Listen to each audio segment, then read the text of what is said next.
बिस्मिल्लाहिर्रहमानिर्रहीम अस्सलाम वालेकुम। ये मैटलैब ट्यूटोरियल सीरीज़ का लेक्चर नंबर 10 और पार्ट नंबर 3 है। इस लेक्चर का नहायत लंबा होने की एक वजह ये भी है कि इसमें बहुत कुछ डिफ़ाइन करना था म्यूपैड के हवाले से। पहले दो पार्ट्स में हम लोगों ने बेसिक ऑपरेशन से लेकर मुख्तलिफ़ तरह के प्लॉट्स को जनरेट करना, चाहे वो इम्प्लिसिट 2D फॉर्म में है या चाहे वो कर्व की शक्ल में है या वो एक पैरामीट्रिक इक्वेशंस की फॉर्म में है, हमने उनको प्लॉट करना सीखा। आज के लेक्चर में हम लोग बात करेंगे कि हम लोग म्यूपैड में किस तरह से कैलकुलस के ऑपरेशंस को परफॉर्म कर सकते हैं। तो कैलकुलस में अगर आप लोग देखें तो दो चीज़ें बहुत ही इम्पॉर्टेंट हैं और वो हैं डिफरेंशिएशन और इंटीग्रेशन। तो म्यूपैड इस चीज़ में कैपेबल है कि वो आपकी डिफरेंशिएशन और इंटीग्रेशन को सिंबॉलिकली परफॉर्म कर सके। तो इसके लिए मैं यहाँ पर diff की कमांड का इस्तेमाल करूँगा और यहाँ पर मैं अंदर अपना एक फंक्शन लिख देता हूँ, let's say x square plus 3 into x plus 1।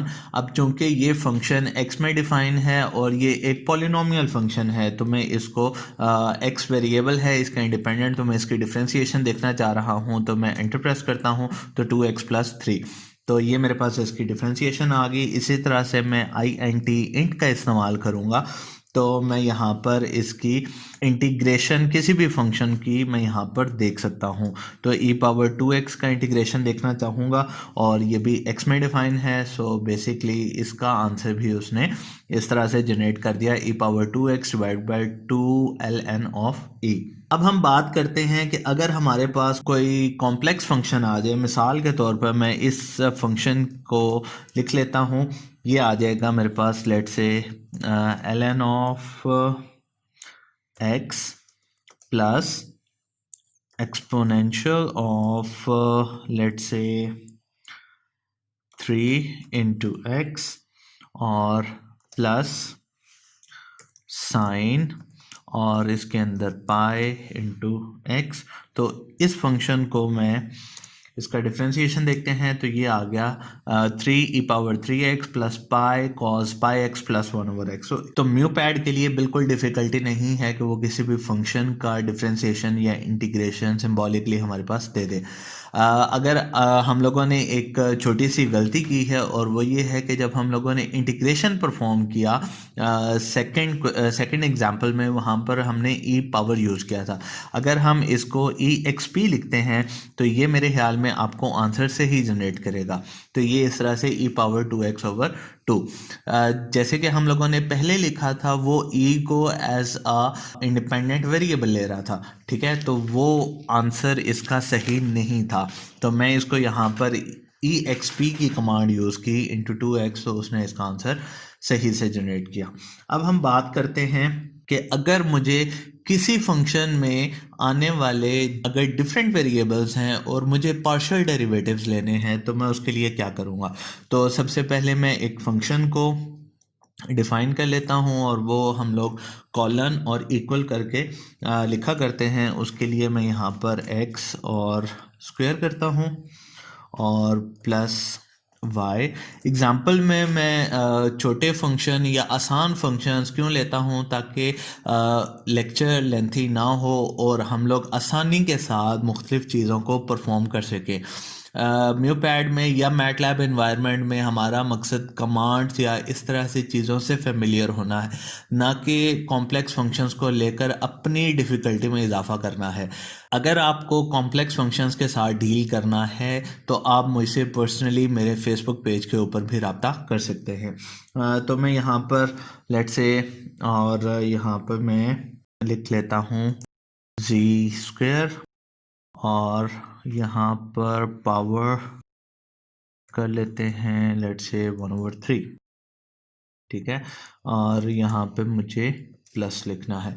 तो अब यहाँ पर देखें तो आप लोगों के पास जो फंक्शन डिफाइन है वो एक्स वाई और जी में डिफाइन है, ठीक है। अब मुझे अगर इसका पार्शियल डेरिवेटिव लेना है किसी एक वेरिएबल में, तो मैं उस वेरिएबल को डिफाइन करूँगा और मेरे पास उसका पार्शियल डेरिवेटिव आ जाएगा। तो लेट्स से मैं यहाँ पर फंक्शन एफ का with respect to Y derivative या पार्शियल डेरिवेटिव लेना चाहूँगा, तो मैं इसके एंटर करने के बाद मेरे पास वो 2y/3 into X square plus Y square plus Z square whole power 2/3 आ गया। अब अगर हमारे पास म्यू पैड में किसी भी तरह के लेटेक सिंबल्स को इंट्रोड्यूस करना है, यानी कि ग्रीक लेटर्स को भी हम लोगों ने लिखना है, तो उनको लिखने का तरीकाकार अपने फंक्शन में हम लोग उनको किस तरह से इंट्रोड्यूस कर सकते हैं, ये अब हम लोग देखते हैं। तो लेट्स से मैं यहाँ पर f1 के नाम से एक नया फंक्शन बना लेता हूँ और इसमें लेट्स से मैं लिखता हूँ exp और इसके अंदर अब आप लोग यहाँ पे देखिएगा कि मैं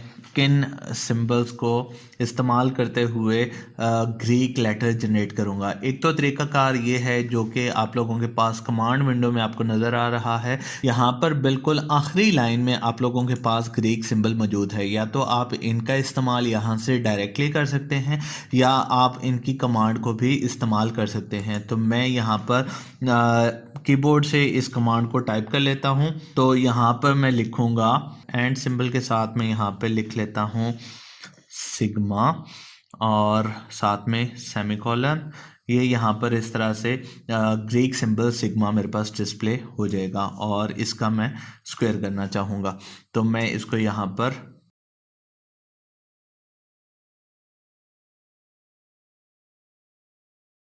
तो यहाँ पर मुझे -x² के बाद डिवीज़न का सिंबल डालना था और मैंने गलती से उसको कॉमा डाल दिया था। तो मैं यहाँ पर इसको करता हूँ तो आप लोग देखेंगे e⁻⁻x² sigma square sigma Greek letter में उसने लिख के मेरे पास दे दिया।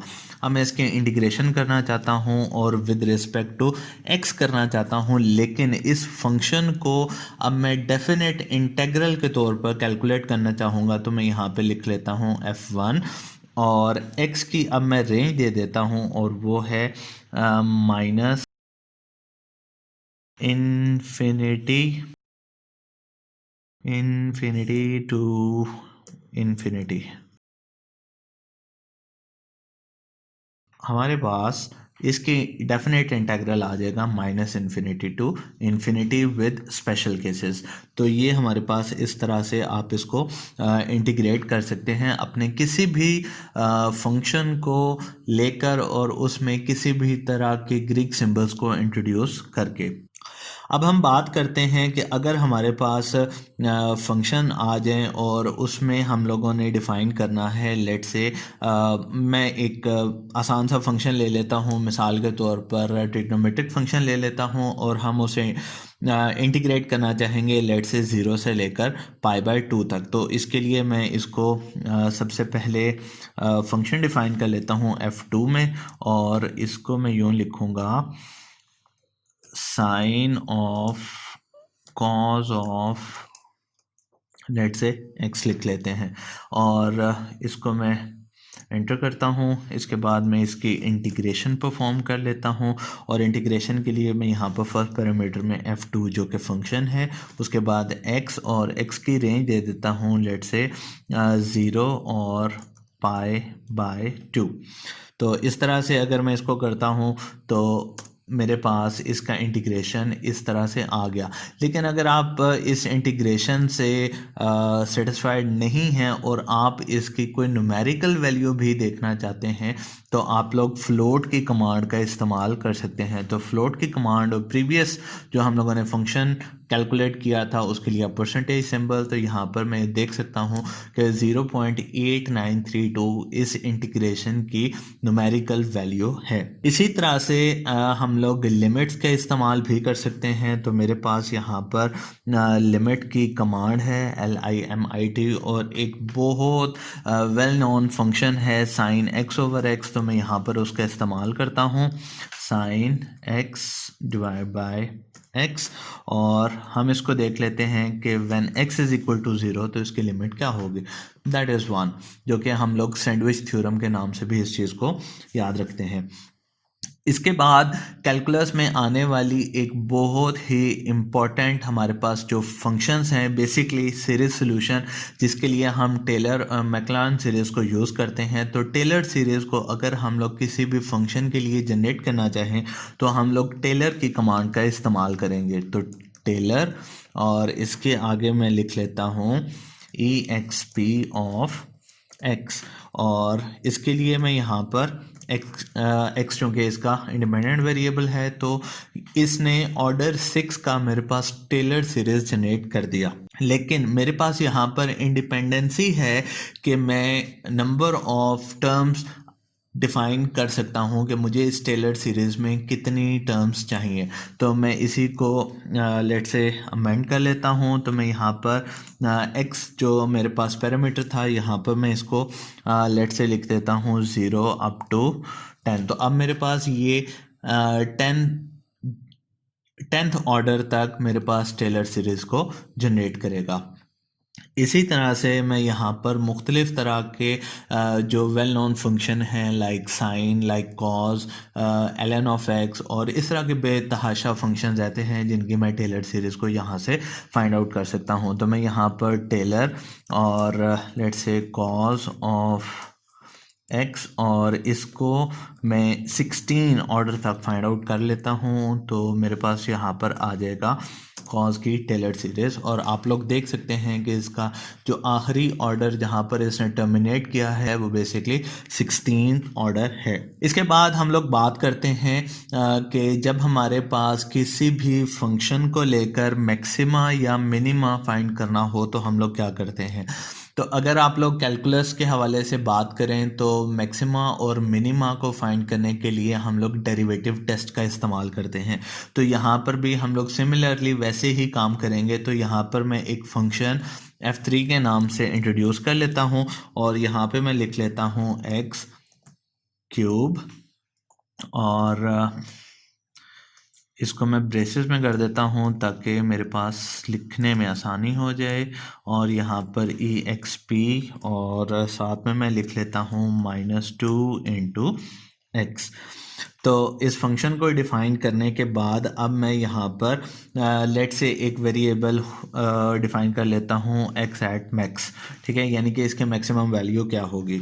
तो उसके लिए मैं यहाँ पर इसको लिख लेता हूँ सॉल्व, और चूँकि हम लोग फर्स्ट डेरिवेटिव टेस्ट ले रहे होते हैं तो इस वजह से मैं यहाँ पर इसको डेरिवेटिव ले लेता हूँ इस फंक्शन का, और इस फंक्शन को हम लोग इज़ इक्वल टू 0 के लिए सॉल्व करेंगे तो हमारे पास इस फंक्शन का मैक्सिमम वैल्यू आ जाएगी। तो मैं यहाँ पर इसको डिफ़ाइन करता हूँ और डेरिवेटिव एट x, और इस चीज़ को मैं इज़ इक्वल टू 0 कर देता हूँ और साथ में ही x लिख लेता हूँ ताकि सॉल्व की कमांड भी आइडेंटिफाई प्रॉपरली वो कर सके।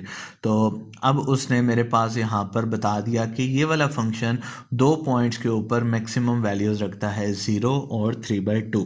3/2 को हम लोग अपने फंक्शन में पुट करना चाहेंगे तो उसके लिए हम लोग सब्स का कमांड का इस्तेमाल करेंगे। तो ये था म्यूपैड का एक ब्रीफ इंट्रोडक्शन जिसमें हम लोगों ने बेसिक ऑपरेशन से लेकर टेलर सीरीज़, मुख्तलिफ़ तरह के फंक्शंस को प्लॉट करना और मुख्तलिफ़ तरह की डेरिवेशंस और इंटीग्रेशन को परफॉर्म करना सीखा। उम्मीद है आप लोग म्यूपैड के इन्वायरमेंट से बहुत ज़्यादा फेमिलियर हो चुके होंगे। आइंदा के लेक्चर हम लोग म्यूपैड के अलावा मैटलैब की डिफरेंट फंक्शनैलिटीज़ के हवाले में करते हुए परफॉर्म करेंगे। तब तक के लिए मुझे इजाज़त दीजिए। Thank you so much. अल्लाह हाफ़िज़।